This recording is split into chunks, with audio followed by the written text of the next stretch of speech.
Você já parou para pensar nisso? Continua comigo.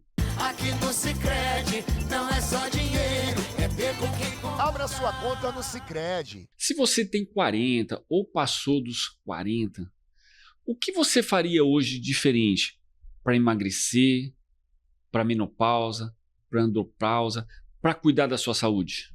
Hoje o Saúde e Bem-Estar tem o prazer de trazer a doutora Ana Carolina Xavier, endocrinologista, para falar do que pode ser feito para mudar a vida. Porque hoje, doutora, a maioria das pessoas não presta atenção nisso, né? Bom, primeiramente, muito obrigada, Plácido, pelo convite. Agradeço toda a equipe pelo carinho. É um prazer estar aqui. E realmente, isso daí é muito interessante. O que fazer para melhorar, né? Então, o que a gente pode fazer? Eu já vou começar com um conselho, que é cuidar do peso e exercício físico. Em qualquer idade, Plácido, exercício físico sempre é bem-vindo.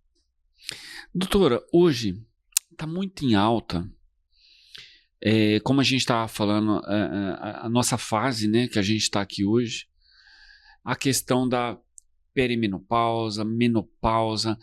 Eu vejo que hoje as mulheres parecem, ou não sei se estão sofrendo mais, ou se é por conta do advento da gente da internet, está se falando mais, buscando mais sobre isso. O que a gente pode falar para uma mulher que está aqui assistindo a gente, até eu peço que curte, compartilha, salva isso aí, porque isso pode ajudar você, mulher, a ter uma vida melhor. Porque muitos casamentos são derrubados por essa questão da perimenopausa e menopausa, né? Sim. Tem se falado mais sobre esse assunto. Nós temos vivido mais, né? Todos nós, e as mulheres, elas têm ganhado mais voz nesses últimos anos. E principalmente agora, não é mais assim o envelhecimento, aquela mulher, aquela senhora que fica ali quietinha nos afazeres de casa. A mulher, ela quer viver mais, mas ela quer se sentir bem. E a menopausa, ela traz uma série de sintomas. Então, o olhar hoje mudou. A gente tem tratado esses sintomas, lógico, sempre com segurança, né?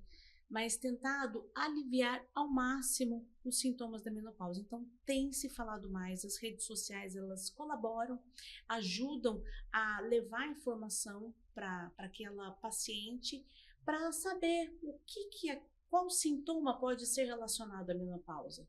Por exemplo, eu vou dar um exemplo, Plácido, que é esquecimento. Esquecimento pode ser relacionado à pré-menopausa e à menopausa? Pode. Sabe aquela sensação assim, como que é mesmo o seu nome? Pode ser da menopausa. Ou então, que a gente chama de brain fog.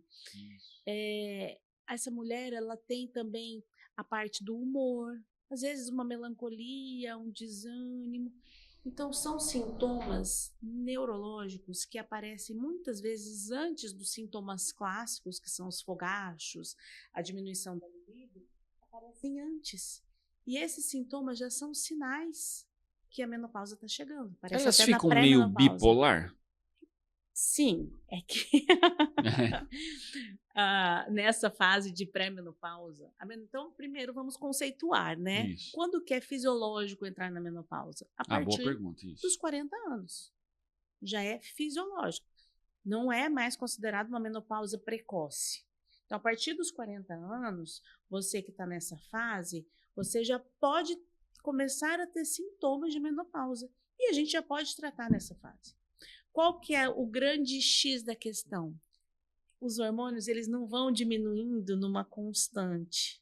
Eles ficam assim, sobe e desce, sobe e desce. E por isso essa pergunta que você fez. Porque quem convive com aquela mulher fala, opa, mas parece que tá bipolar. Uma hora tá deprimida, outra hora tá irritada. O que é isso? Isso estraga muito o casamento, né? É menopausa. E pode estragar casamento, com certeza. E doutora, uma outra questão que, assim, para quem está assistindo a gente, eu acho isso uma coisa muito importante, que é uma das coisas que a gente preza muito no programa, que é trazer assuntos que tragam prevenção. Então, a pessoa que está assistindo, enxergar para mudar a vida, não esperar a doença acontecer. Hoje, a mulher que está, tanto a mulher como o homem, porque o homem também passa por isso, né? O declínio também acontece.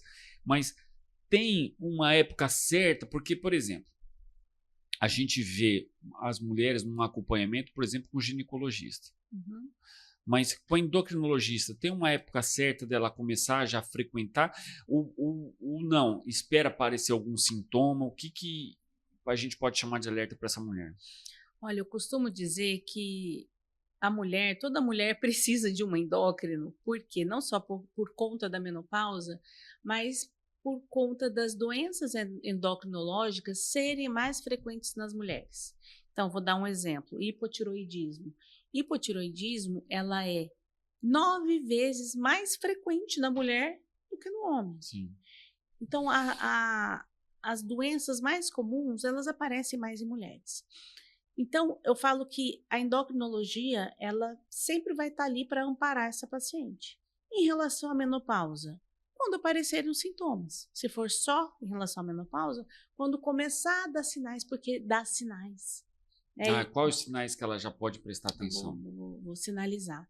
A menopausa, pré-menopausa ou climatério, ela é acompanhada tanto pela endocrinologia quanto com a ginecologista, né? Então, são as duas especialidades que podem acompanhar essa paciente. Daí vai depender da habilidade do profissional, porque tem alguns profissionais que escolhem fazer mais essa área, outros preferem não tratar essa parte, então é uma escolha do profissional. Então, tem profissionais que atuam mais nessa área de reposição hormonal na menopausa e tem outros que não.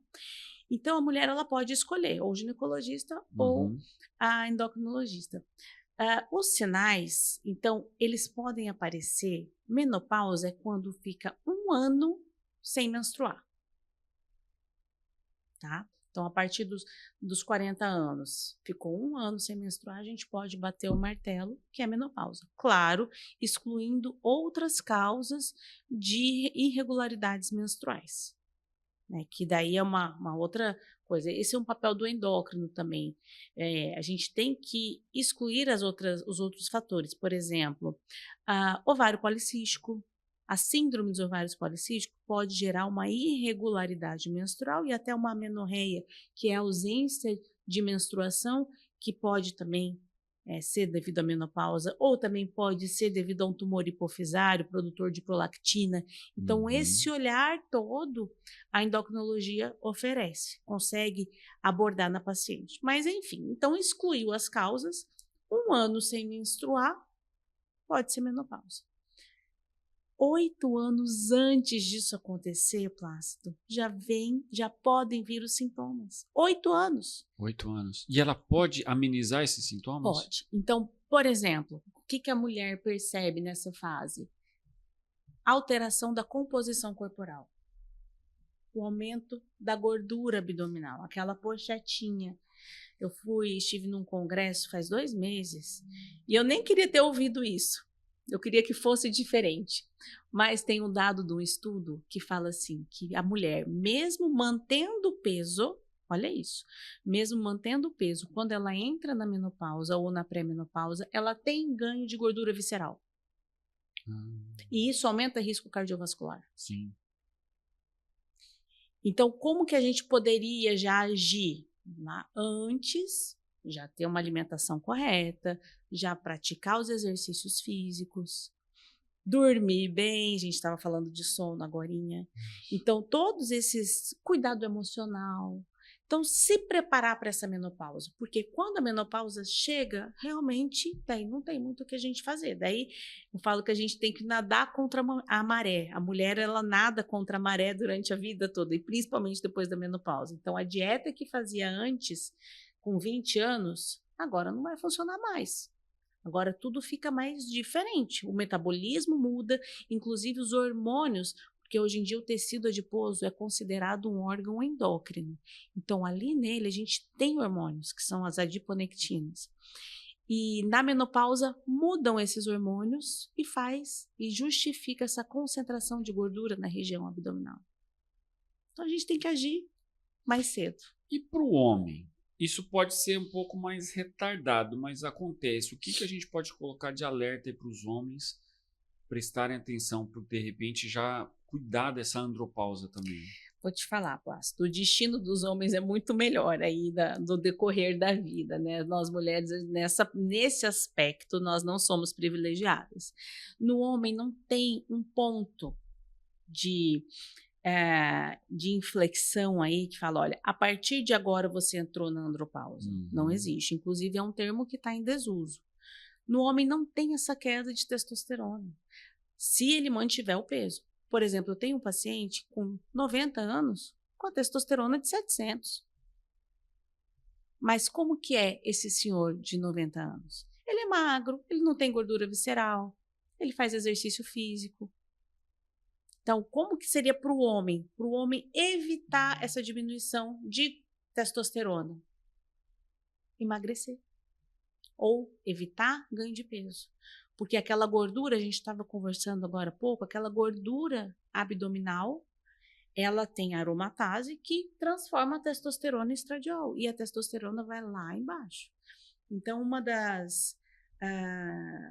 até para eu convencer mais esse homem de cuidar da alimentação, de emagrecer, é falando isso. A testosterona diminui e daí aparece toda a dificuldade sexual.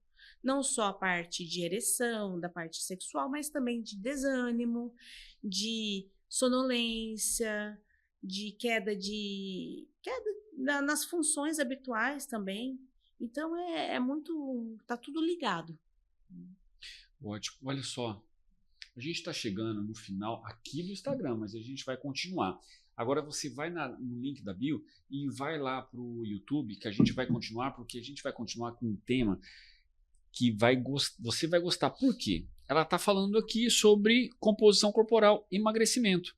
E a gente vai continuar falando sobre isso. Continua com a gente. Cada dia no Sicredi é assim. O Sicredi inteiro fica te esperando, pra te ver sorrindo, pra te ver sonhando. Aqui no Sicredi não é só dinheiro, é ter com quem contar, é confiar, realizar. De jeito maneira, não é só dinheiro, é ter um parceiro. Eu sou o Sicredi, tô no Brasil inteiro. Não é só dinheiro, é ter com quem contar. Abra sua conta no Sicredi. Doutora, aproveitando que a senhora está falando de tudo isso, essa questão do emagrecimento no último ano virou um boom, né? Eu lembro da minha idade, quando eu era mais novo, tinha um tal de um remédio que chamava Xenical. Que o pessoal comia, olha só, não se reeducava, comia e tomava, e depois ficava tendo diarreia por aí, né, soltando gordura. E hoje a gente está na época das canetinhas. Só que que a gente falou antes, a nossa proximidade com o Paraguai possibilita as pessoas terem um acesso muito maior com esse tipo de caneta contrabandeada de diversas formas, e pessoas sem acompanhamento médico estão usando essas canetas. E eu gostaria que a senhora desse uma aula para a gente sobre isso, porque isso é uma coisa muito séria, porque as pessoas vão na questão da economia, mas eu acho que lá na frente o preço vai ser muito maior dos riscos de fazer um tratamento desse, sem um acompanhamento com um médico qualificado. Por quê? Tem alguns médicos que acabam dando, não, eu sei, não, é 2,5, eu vou dando, tal, mas o que acontece? Não estuda essa questão para ver, e os pacientes acabam perdendo uma composição corporal, mas perdendo massa magra e dando outros problemas no futuro. O que a senhora pode falar para a pessoa que está assistindo a questão da canetinha? Plácido, nós vivemos uma nova era. Realmente está muito bom de tratar a obesidade e o diabetes. Então eu falo que é uma das áreas mais revolucionárias, que mais inovou na medicina, a chegada dessas medicações, porque realmente são medicações excelentes, são seguras,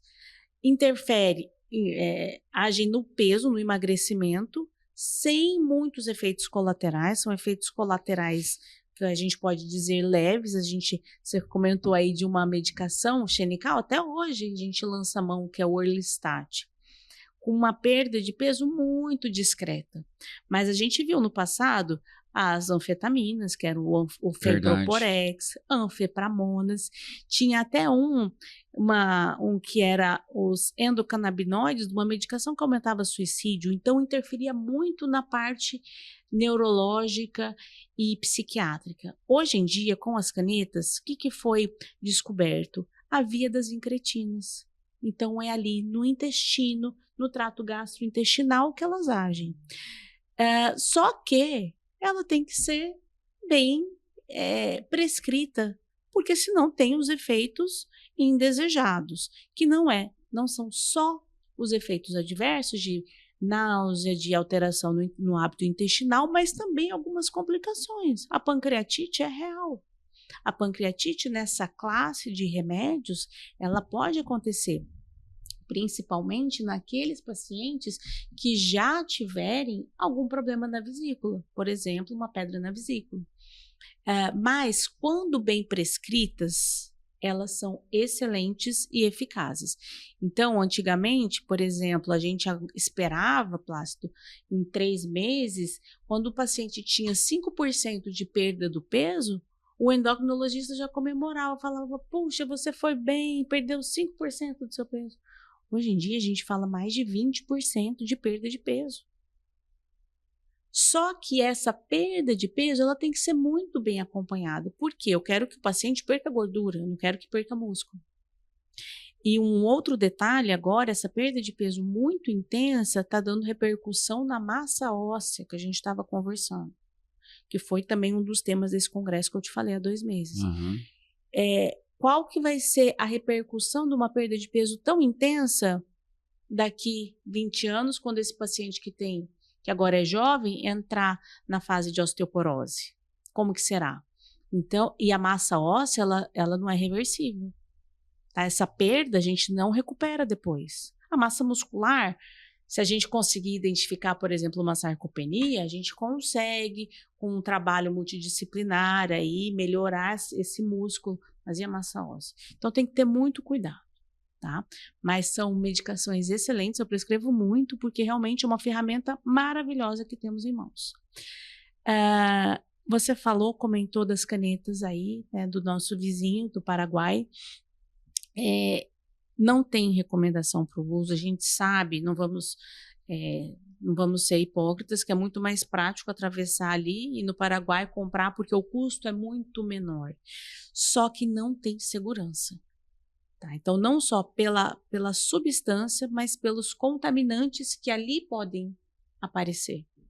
Então, teve um estudo até da Unicamp, lá da parte de farmacologia, lá no Ciatox da Unicamp, você estudou lá, estava comentando lá na Unicamp, e eles pegaram 5 marcas, eu não sei se você viu essa notícia. Pegaram 5 marcas das canetas do Paraguai e foram ver, será que tem mesmo a tirzepatida lá? Porque o único que pode comercializar e distribuir é uma empresa, que é a Lilly. Não quebrou, não caiu a patente ainda. Só a Lilly que pode distribuir a tirzepatida, que é o Mounjaro. Nenhuma outra indústria pode. Então, o que será que tem nessas canetas do Paraguai? Então, era um ponto de interrogação. Então, nesse estudo da Unicamp que saiu, realmente, eles identificaram a tirzepatida, só que numa concentração muito variável. Então, tinha lá uma marca que tinha 60% a mais da medicação. Nossa. Então, o risco de ter pancreatite é muito maior, porque geralmente é dose dependente desses efeitos. Um outro detalhe, nesse estudo não foi estudado a presença de outros contaminantes, mas a gente sabe que o armazenamento, o transporte dessa medicação tem que ser muito bem criterioso. Então, não pode ser vendido em qualquer local. Então, tem todo um controle. Então, não vale a pena se arriscar com uma coisa tão séria. Vai ser oneroso o custo de comprar na farmácia habitual, Mounjaro? É caro ainda. Se Deus quiser, vai cair esse preço. Só que com a saúde, não dá para se arriscar dessa maneira. É a sua vida, né? É a sua vida. E outra coisa, o que eu falo, eu não tenho nenhum paciente, eu prescrevo todo dia. Eu não tenho nenhum paciente, Plácido, usando a dose máxima. Nenhum. Que é a dose de 15. Porque a grande maioria fica bem com 2,5 ou 5. Então, assim, se a gente for ver, se fizer certinho, não vai precisar usar por longos períodos e acaba que o tratamento fica um pouquinho mais acessível, vamos dizer. Então, tudo isso serve para nossa reflexão, para ver os riscos que a gente, às vezes, cai, né? E Não, se expõe. E chamar a atenção, porque assim, o que eu já vi. Então, por exemplo, um paciente passou com você, ele tem a sua receita, então o vizinho pega e fala, não, vou fazer a mesma coisa que a sua médica está fazendo com você, porque ele tem acesso, alguém vai lá e traz para ele do Paraguai. E aí, cada corpo responde de um jeito, cada corpo tem uma situação diferente, uma composição corporal. Você examinou o paciente, você fez exame de sangue, e a gente vai ver muita coisa. Acho que daqui 1 ano, 2 anos, vai ver muito problema aí, principalmente aqui na nossa região, né? Eu acredito também. O Monjaro em si, ele é seguro, tá? Então tem estudos já de segurança de neoplasia, segurança cardiovascular, mas o que está sendo utilizado aí não é o Monjaro realmente. E doutora, fugindo um pouco disso, mas estando dentro da endocrinologia, e você comentou no começo, lá na primeira parte, com relação às mulheres, os problemas de tireoide, né? A gente vê muito crescente hoje. Teve até muito artista que falou, eu tenho hipotireoidismo, por isso que eu engordei.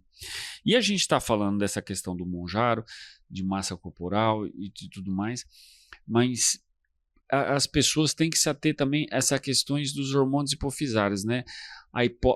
Perdão, não só a hipofisária, a tireoide trabalhando de um jeito errado. Explica para as pessoas, porque eu entendo, você entende, mas o leigo não entende a função da tireoide e não sabe, às vezes, o tão quanto é importante essa glândula para a gente, né? E a gente vê pessoas que já tiveram tumor de tireoide, tiraram a tireoide, e explica para as pessoas qual que é a importância da tireoide no organismo humano. Excelente pergunta, Plácido. A tireoide, ela interfere, eu costumava falar para os alunos, do fio do cabelo ao dedão do pé. Ela interfere em todos os órgãos. Porque a gente sabe que o mecanismo hormonal, onde tem receptor para aquele hormônio, ele vai se ligar como se fosse uma chave fechadura e fazer aumentar ou diminuir aquele metabolismo daquele órgão. E onde que tem receptor de hormônio tiroidiano? No corpo inteiro. Então tem no cérebro, no coração, no cérebro, no pensamento, no humor, no intestino, na pele, no cabelo, em todo lugar. Então, e qual que é a função do hormônio tiroidiano? Aumentar o metabolismo daquele órgão. Então, no coração, aumentam os batimentos cardíacos, aumenta a contratilidade. No intestino, aumenta o trânsito intestinal, aumentam as evacuações. E o contrário é verdadeiro. Se os hormônios tiroidianos estão baixos, esse órgão vai ficar lentificado. Todo o metabolismo, todo o organismo fica mais lento. Então, ele é de suma importância. Então, as queixas relacionadas à tireoide, elas são inúmeras. Então, às vezes eu tenho paciente que vai lá porque está com muita sonolência, em relação ao hipotiroidismo, tá? Vamos deixar bem claro. Queda de cabelo, um quadro mais depressivo, ganho de peso, pode acontecer? Pode, porque quem tem um hipotiroidismo pode ter mais dificuldade em emagrecer.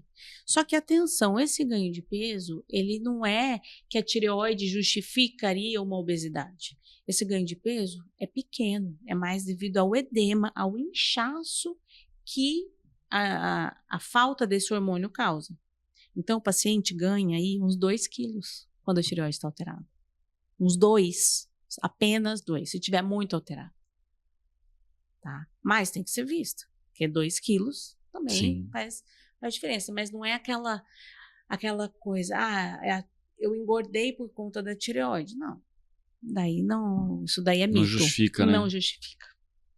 E hoje as pessoas, é legal você estar falando sobre isso, porque na verdade, resumindo aqui para quem está assistindo, um hipotiroidismo acaba deixando o corpo tudo mais lento, né? Isso. Tudo mais devagar. Exatamente. Né?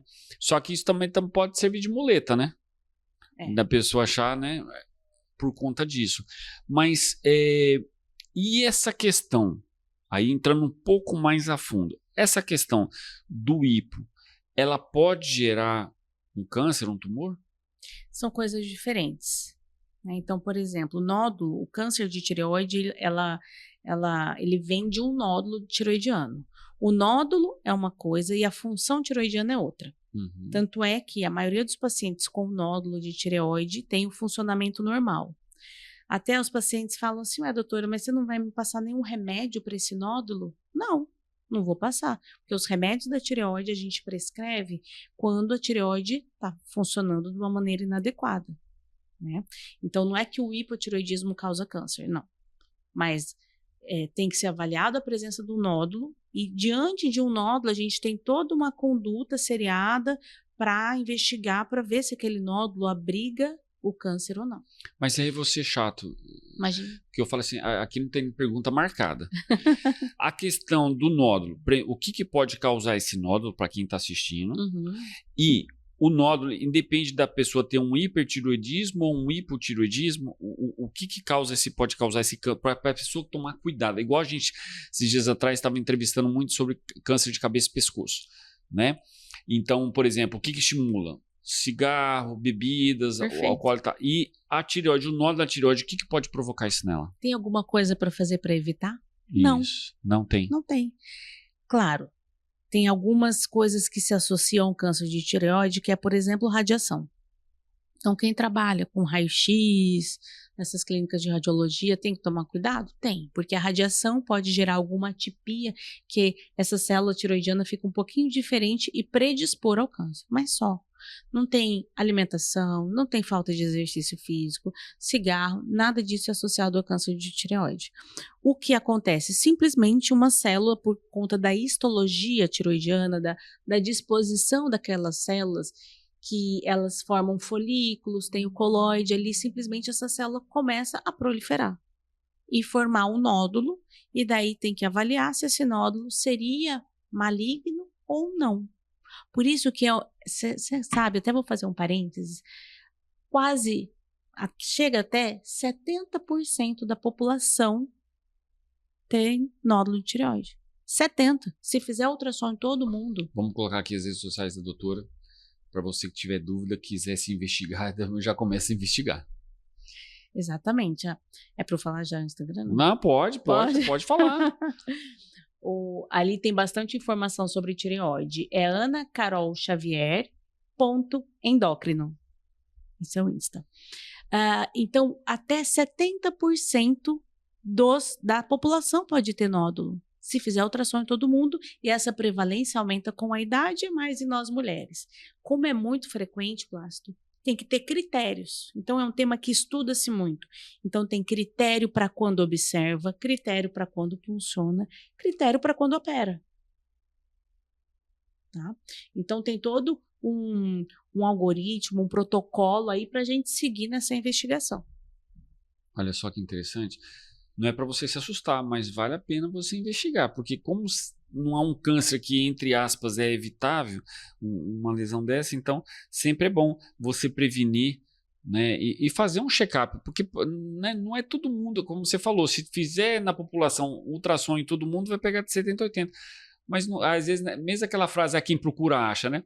Não, mas vale a pena, porque de repente, se você está numa fase inicial, é muito mais fácil de deixar crescer isso, né? Mas até isso tem indicação, sabe? Não é para sair fazendo ultrassom em toda a população, porque também daí não tem recurso que comporte isso. Mas se você tem um histórico familiar de nódulo ou câncer de tireoide, então se alguém na família tem nódulo ou câncer de tireoide, daí sim é importantíssimo fazer ultrassom em você. Doutora, eu quero te agradecer. A gente está chegando no final. Mas já, que né? rápida. Não, a internet é ruim por causa disso, né?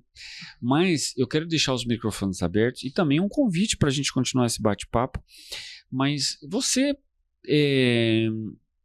passar uma dica para quem está assistindo, seja mulher ou homem, porque a gente falou de 3 temas variados aqui, né?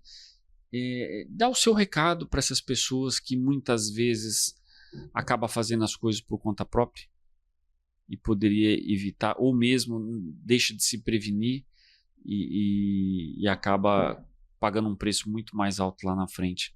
Perfeito. Eu acho que diante de toda a oferta que a gente tem aí no mercado dessas medicações, sejam hormônios, sejam as canetas, e muitas promessas, antes de tomar qualquer atitude, reflita e procure um médico que seja habilitado para aquela função, para daí sim lançar mão de algum tratamento. Não, eu falo que não dá para ser aventureiro na saúde. É muito sério, pode trazer muitos malefícios, seja com reposição hormonal, seja com o uso da tirzepatida, semaglutida. Então, esse cuidado com você, com os seus familiares, não tem preço. Né? Então, você precisa ter um olhar com empatia, com respeito a si mesmo. E lançar mão de tratamentos confiáveis e seguros. Primeira coisa é o médico não prejudicar o paciente. Primeira que a gente aprende lá no juramento, quando a gente se forma, Plácido, primeiro, antes de tudo, não prejudicar o paciente. Então, vai fazer algum tratamento? A gente tem uma ferramenta muito interessante que é o CRM. Lá no CRM, aberto para todo mundo, digita lá o nome do seu médico e vê se ele é especialista naquilo que você busca. E o conselho que eu dou, que eu volto lá no início da nossa conversa, do nosso bate-papo, é evitar ganho de peso, porque a obesidade ela é inflamatória. Ela traz diversas consequências, seja na parte cardiovascular, neurológica, fígado. Isso que a gente nem falou de gordura no fígado. Verdade. Tem muito assunto para a gente falar. Então, a obesidade, ela interfere até nas doenças reumatológicas. Então, a dica que fica é cuidar para não ganhar peso e exercício físico em qualquer idade. Lógico, com orientação e cuidado, mas essas duas eu acho que são as principais orientações que eu posso falar. Obrigado, doutora. Obrigado. E olha só, eu que agradeço. O tema para a próxima. Vamos falar sobre fígado, porque hoje tantas pessoas engordando e tanta ingestão de carboidrato acaba provocando mais ainda essa gordura no fígado, e hoje um mundo tão industrializado, né? Fica uma dica para você, tá? Vai lá no link da bio que tem mais vídeos interessantes para você aprender um pouco mais sobre saúde, e guarda aí, porque logo a gente vai ter essa entrevista para a gente falar sobre isso, a gordura no fígado, tá bom? Até semana que vem.